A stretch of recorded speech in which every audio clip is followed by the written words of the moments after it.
Hello kids! And welcome to Evolution Kids Online! Magandang gabi mga bata. How are you, kids? Ikaw, kamusta ka naman? Naku! Super happy ako ngayon, Mami! Oo nga eh, parang sobrang ganda mo ngayon ah. Ay! Thank you, Kuya Eman! Pero ikaw, bakit ganyan ang itsura mo? Oo nga, Kuya Eman. Okay ka lang ba? Oo naman, okay na okay ako. Bakit? May problema ba? Kasi kuya, yung... Ano yun, Bobby? Parang iba kasi yung tsura mo ngayon, Kuya Eman. Alam ko na. Siguro, ang pogi-pogi ko ngayon. Hindi, Kuya! Yung damit mo! Oops! Secret lang natin yun. Huwag mo na sabihin. Hindi naman nila nakikita yan eh. Iba na kaya pag-usapan natin. Ay! Alam ko na! Ang ganda pag-usapan natin dyan, Kuya Eman! Yung napakagandang artworks ng mga kids! Tama. Nako. Sige, play the video.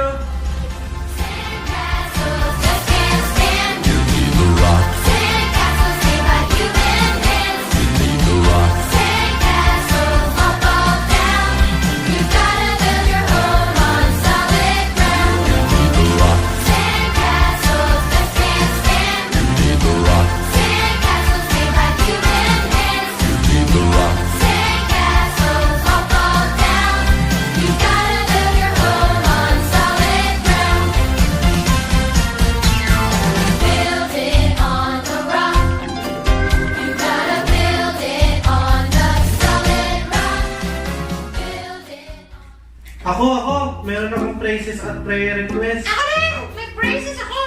Prayer request! Sana, lagi tayong safe kahit na bisikleta na tayo. At huwag matigas ang ulo para hindi kumalat ang virus. Ako ang prayer request ko na walang magkasakit sa family ko. Ikaw, Ellie. Ako naman! Praises! Praises ko na ginagamit tayo ni Jesus para na-share ng ibang tao tungkol kay Jesus dito sa Revolution Kids Church Online! Oo nga. Very good ka dyan ah. Tama ka dyan, Ellie. Actually, yung mga kids natin, meron din silang praises and prayer requests. Gusto niyo ba marinig? Oh! Yes! Yes! Pero, hindi tayo mag-share niyan. Meron tayong special guest. And ready na ba kayo makilala sila? Yes! Yes! Andito na si Toto and Jody! Good afternoon, kids! Ako nga po pala si Ate Jody at ako si Kuya Franklin.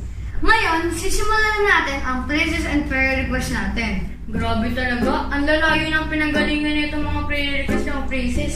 Kaya nga tara, simulan na natin. O, pinakauna, sa malayong lugar ng Bulacan. Prayer request ni Yesha at ni Ashim Sarmiento. Gumaling si Baby Atasha. Pangalawa naman, mula sa Antipolo, kay Basti at kay Caitlin. Praises nila, may work si Daddy Romy at request nila si Lola Daday sa Bacolod na sa ospital. Yung pangatlo naman, mula naman sa Rizal, kay Yuyay. Request niya, gumaling si Lola Aida at gusto daw ng mga chocolates. Okay, ito naman pang-apat natin. Galing sa Cavite, si Rasha at si Ralph. Praises nila kahit quarantine, may nagtuturo sa kanila ng English at Bible. At madami daw nagbibigay sa kanila ng pagkain. Request naman nila na mawala na yung virus. At ang panghuli natin ngayon ay mula sa Mandaluyong, si Samantha at si Simon. Praises nila na wala na silang sakit. Prayer request naman nila na yung eye operation ng lola nila at sana mawala ang virus. Ito, free ka na. Okay, pray na tayo, kids. Jesus, salamat po sa araw na to na nakapag-Kids Revolution kami. Sana po gumaling na po si Baby Atasha, yung Lola Daddy po na nasa Bacolod, pati po gumaling na po yung si Lola Aida. Sana po mawala na po yung virus at gumaling na po yung eye operation ni Lola. In Jesus' name, Amen. Nakakatawa naman yung dalawa nating kasama, Kuya Eman. Ang galing-galing nila, kahit bata pa sila, nagsiserve na din sila kay God. Oo nga! Parang si Zaki at Pepe! Galing no? Nakakatuwa talaga sila. Oh, remember yung pinag-aralan natin last week. Na dapat si Jesus daw ay lagi ang bida. Siya ang greater and greater. I-recite nga natin yung verse natin last week. Kaya, John chapter 3, verse 30. He must become greater and greater, and I must become less and less. Very good ah. Si Eman, hindi ako makapag-focus sa'yo eh. Bakit naman, Rapi? Eh kasi yung suot mo eh, Kuya Eman. Okay lang yan, Rapi. Hindi naman nila nakikita eh. Pero Kuya Eman, mas maganda kung pogi ka all over. Oo nga po. Hindi yung sa taas lang yung maayos. Di ba, kids? Pakita mo nga sa kanila. Oh, okay lang naman to, di ba, kids? Nick, ang pangit Kuya Eman. Magpapogi ka na dali. Tawagin na muna natin si Ate Jessica. Ate Jessica! Thank you! Oo nga, Kuya Eman. Natawa naman ako sa suot mo. Hello, kids! Andito na ako, Ate Jessica C. At excited na ako ituro sa inyo ang bago nating memory verse. Ang dami na pala nating natutunan na verse, no? At meron akong sa inyo challenge. Mag-send lang kayo ng video na nagre-recite kayo ng 2 natutunan nyo dito sa Revolution Kids Online. Ang unang mag-send ay padadala namin ng special prize! Abangan namin yan ah! Oh, recite na muna natin ang ating memory verse. Psalms 51 verse 10. Okay. Isa pa. Psalms 51 verse 10. Creating me a clean heart, O God. Sabay-sabay tayo. Psalms 51 verse 10. Creating me a clean heart, O God. Lahat tayo. Psalms 51 verse 10. Creating me a clean heart, O God. Ang sabi sa verse natin na dapat ang ipag-pray natin na gawin tayong malinis ni God. Ang puso natin na hindi lang tayo magaling sa labas mag-serve, mag-pray at kumanta. Dapat nagsisimula yan sa puso natin. Na ang puso natin ay dapat maayos at malinis sa mata ni God. At para maintindihan natin, pakinggan natin ang story ni Teacher Isa. Bye, kids! Hi kids! Good evening sa inyo! Hindi ako si Teacher Isa, ako si Kuya Drew. Wala muna si Teacher Isa ngayon kasi sabi niya, magpe-prepare na daw siya para sa story natin. Kaso, secret lang natin ha. Feeling ko, natatakot lang siya kasi medyo malaki yung snake natin ngayon eh. Hindi to si Banana, hindi din to si Queen, pero ito yung friend nila. Ang pangalan niya ay Choco. Maaaring tinatanong nyo, bakit Choco yung pangalan niya? Kasi, yung jeans ng snake na to ay chocolate pastel. Chocolate pastel, kuya? Oo. Kasi, tingnan nyo, meron siyang mga dark na spots sa katawan niya. Kaya siya tinawag na chocolate. Tas kaya pastel, kasi meron din siyang mga yellow. Kung iniisip nyo, nasan yung mga ex natin, Kuya Drew, pwede ba natin puntahan? Hindi natin sila pwedeng kalimutin ngayon kasi kailangan nila mag-rest. Kung mapansin nyo, medyo mainit ngayon. So, hindi natin sila pwede masyadong kalimutin. Actually, hindi ko nga alam kung ano yung story natin ngayong week. Basta, ang naaalala ko lang, sabi ni Ate Jessica, ano ulit yung verse na yun? Parang something tungkol sa clean heart. Siguro, malalaman na lang natin pag nakinig tayo kay Teacher Isa. So kung gusto nyo malaman yung story niya, tara, makinig na tayo sa kanya ngayon. King David and Bathsheba. When David became king, He was a good king. He loved God and he tried to be kind to people. David tried to do the things that God said, but he was not perfect. He also did bad things. One time, he made a very big mistake. One night from the rooftop of his palace, he saw a beautiful woman. David found out that her name was Bathsheba and that she was married to a soldier named Uriah. David had Bathsheba come to his palace and wanted her to be his wife. They became boyfriend and girlfriend, and since Bathsheba was already married, what they did was wrong. David tried to hide this and told his general to put Uriah on the front lines of the battle because he wanted him to die. After Uriah was killed in battle, David sent for Bathsheba and married her. Very soon, Bathsheba had a baby. David thought that no one would ever find out what he had done. But God knew what David had done. He saw all the bad things that had happened and sent the prophet Nathan to David. Nathan told David the story. He said, "A rich man had many sheep, and a poor man had only one small lamb that he loved very much. And the rich man took the poor man's only lamb." David was angry and said, "That rich man deserves to die." Nathan told David, "You are that rich man, for you had stolen Uriah's wife and had him killed." David was so heartbroken, and he admitted to Nathan, "I have sinned against Jehovah." He prayed to the Lord and asked him to forgive him from his sins. The Lord knew what was in David's heart. He did not just say that he was sorry.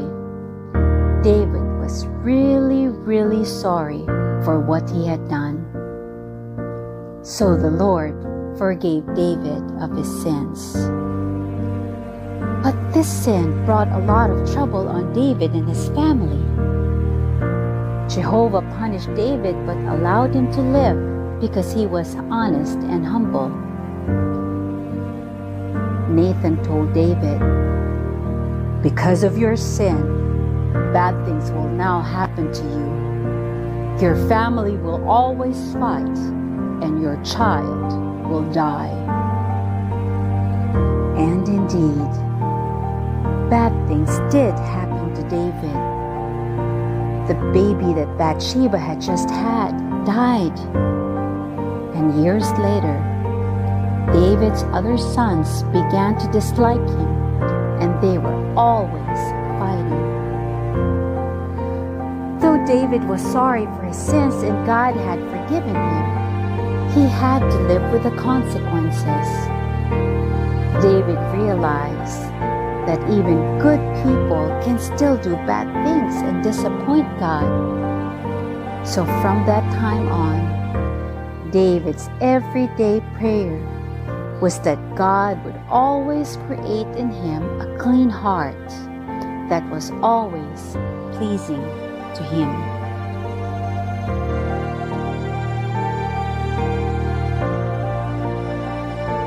Hi kids! For this week's craft, gagawa tayo ng paper 3 hearts. So, ang materials na need natin today ay colored papers, glue, scissors, and coloring materials. So, first, kunin yung paper nyo and then mag-draw kayo ng line 2 inches from the bottom of the paper.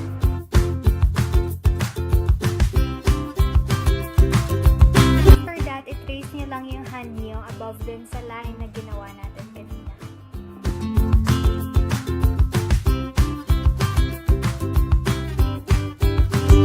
After tracing, kunin nyo yung scissors nyo and then ikakat lang natin yung outline.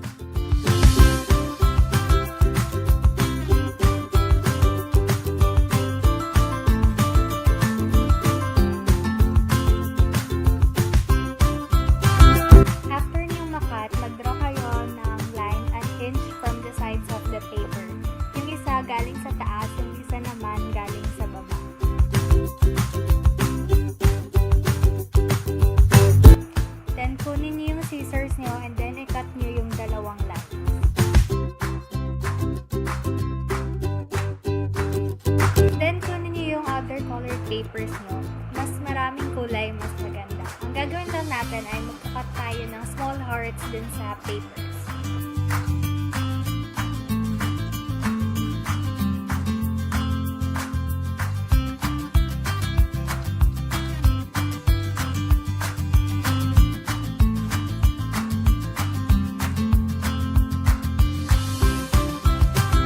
After cutting the hearts, kunin niyo yung glue nyo and then ang gagawin lang natin ay ididikit lang natin yung small hearts din sa handprint nyo.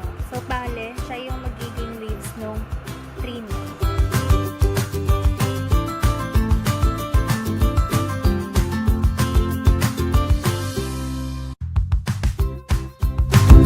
After that, kuha kayo ng pen and then isusulat natin din sa tree natin this week's verse, which is Psalms 51:10. Create in me a clean heart, O God.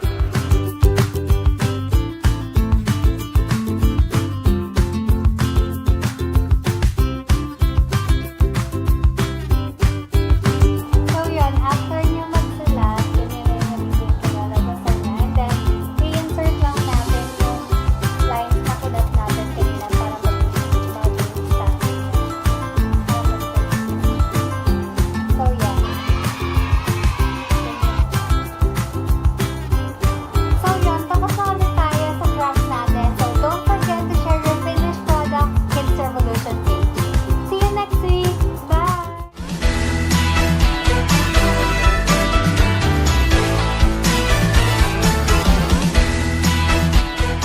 Hello kids! Ito ang dance natin today. Sandcastle. Just stand. Isa pa. Sandcastle. Just stand. Dito naman sa kabila. Pero, gaganti din tayo. Pero, iba naman. Sandcastles made by human hands. Isa pa. Sandcastles made by human hands. Ito naman yung next natin. Sandcastles all fall down. You gotta build your own solid ground. Isa pa. Sandcastles all fall down. You gotta build your own on solid ground. Tapos yung last part ganito.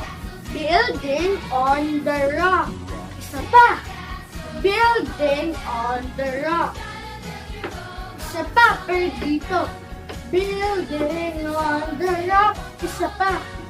You gotta build it on a solid rock. Yun na. Sabayan na natin yung music. Bye, kids! Let's tell you about these guys.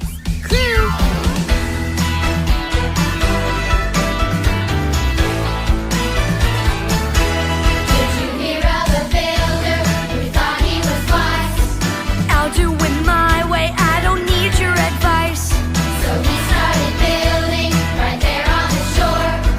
Oh, what a view, who could ask for more? So he built a castle right there on the sand. And he was so proud, he was quite the man. He really thought he was the man. So he built on the sand, but there's another kind of builder who was wise. Now there was a builder who built on the rock. A solid foundation, I'm trusting in God. And nothing could stop him, he worked day and night. Stone up on stone, I've gotta build it just right. So he built his home, he followed God's plan. And they were together, he knew it would stand. He knew with God that it would stand. Rain came down, the flood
si Enrique. Alam ko na! Tumukha niyo si Ryan lang! Naku, kayo talaga. Ayan na, napaka-pogi lang kasi. Na-realize ko na napaka-pogi. Pero tama kayo. Nakatulad ng lesson natin, kahit gaano tayo kalakas, kagaling, katalino, kapogi, kabait, ganun, ang mahalaga ay kung ano ang laman ng heart natin. Matutuwa ba siya kapag nakita niya yung anong nasa loob natin? Kaya dapat, araw-araw natin punuin yung heart and mind natin ng word ni God. Mga bagay na magpapasaya sa Kanya. Tama yan, Daddy. Dapat, everyday natin pinagpapray. To win, bago ang principle. So let's do it. Sa harap ni God. Sa lahat ng ginagawa natin, siya lang ang bida na hindi tayo gumagawa ng mga bagay para sa ibang tao. Pero, dahil wala natin si God at gusto natin maging more like Jesus, araw-araw. Yes! Tamang-tama kayo dyan. Kaya, mag-pray na tayo muna. Okay? Let's pray. Dear Jesus, thank you po sa araw na ibinigay sa amin. Thank you po dahil ikaw yung patuloy na nagbibigay sa amin ng strength at nagbibigay sa amin ng lakas ng loob para magawa namin ang mga vision na. Thank you po dahil ikaw ang patuloy na gumagabay sa araw-araw. We love you, Lord. In Jesus' name we pray. Amen. Grabe, sobrang enjoy na enjoy kami. Kasama kayo mga kids. Nag-enjoy din ba kayo? Yes! Yes! At dahil dyan, aabangan namin na makasama kayo ulit next week, di ba? Dito lang sa